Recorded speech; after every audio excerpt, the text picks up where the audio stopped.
This RedRock 4x4 Old Glory fuel door is for those of you that have a 2007 to 2018 JK that are looking to dress up the side of your Jeep just a little bit. For a very long time, the fuel filler cap on the Jeep has been left open.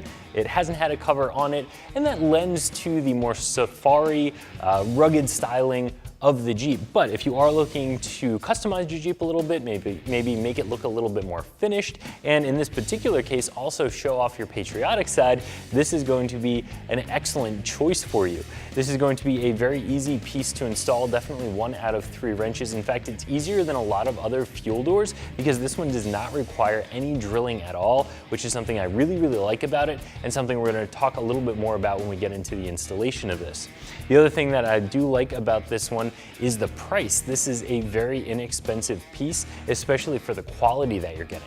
So talking about the quality and about the construction, you're actually going to get a stainless steel fuel door here. So the surround and the door itself is going to be stainless, and then you're also going to get the filler surround. So the entire part that gets recessed inside of the Jeep, it replaces the factory piece, that is going to be plastic. So this is a combination of both metal and plastic. On the front here you have your graphics, of course the flag in this case, and then you have a couple of Allen head bolts around the outside just to add a little bit of that rivet detail. As you can see on our Jeep, we have that same detail on the fender flares. Looks really good, but even as a standalone piece, even if the rest of the Jeep was stock, this is still going to blend in and really look like it belongs on the Jeep. It's not going to look foreign at all. The thing that I like about this cover over some of the other ones is that it is going to be spring loaded. So there's a small spring behind a piston in here, so when you open it, it stays open, and when you close it to about here, it does want to snap shut. Some of the other ones are not spring loaded, or they have an external spring that doesn't seem to work quite as well. Now, some people do want to get a fuel door because they want something that's lockable. They want to keep people out of their fuel. And if that's something you're looking for, there are some other brands and some other options out there that I would steer you toward. This one, of course, is not going to be lockable for you. So as I mentioned before, I think this is incredibly fairly priced for what you're going to get. This comes in at $20 for something that is stainless steel, which is generally a more expensive material. I think that's a great deal. And the fact that it installs as easily as it does without the need to drill anything, again, makes it completely worth the cost if you're looking for a piece like this. So I've said a couple times now that this is a very easy installation. Let me show you exactly how to do it.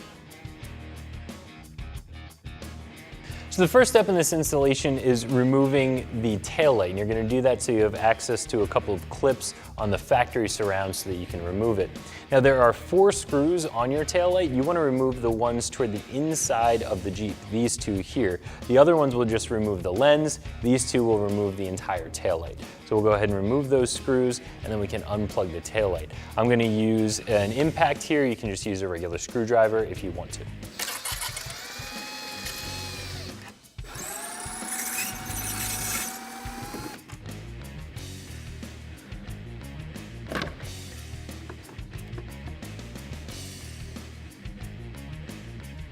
With the taillight removed, we'll have access to the area behind the factory surround, so we can push the plastic clips and remove it. But before we can do that, we have to remove the fuel filler cap.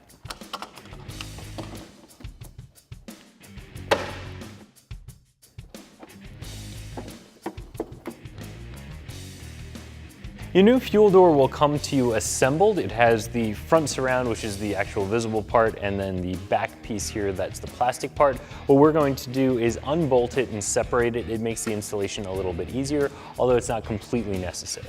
In order to do that, there are 4 of these Allen head bolts that you have to remove.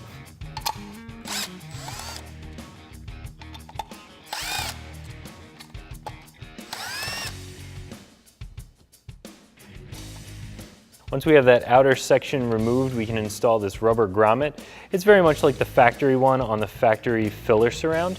Now this is going to be a little bit difficult to get installed. Luckily it's only something you have to do one time, so you just have to be patient with it and sort of wrestle it into place there. Now there is a top and a bottom to this, so install it in the same way that the factory one is installed, with this outer lip sticking out and not sticking in. Next, we'll install the new filler surround. It really just presses into place like the factory one came out, using a couple of plastic clips to retain it. Now we're going to replace the fuel filler cap. and then we can bolt the fuel door itself back onto the new surround. Use caution when tightening these Allen head bolts. They are only threaded into some brass nutserts, so it would be very easy to strip those out. That's why I'm using the bit from my impact, just tightening these by hand and not actually using the impact. The instructions do give a torque setting of 15 inch-pounds, so if you wanted to torque them down, you could, but just snug them up, don't over tighten them, or you will cause some damage. The last step that you need to do to finish up this installation is reinstalling your taillight. Go ahead and plug the wiring harness in. Make sure it clips. Get the taillight lined up in the body and replace the 2 long Phillips head screws.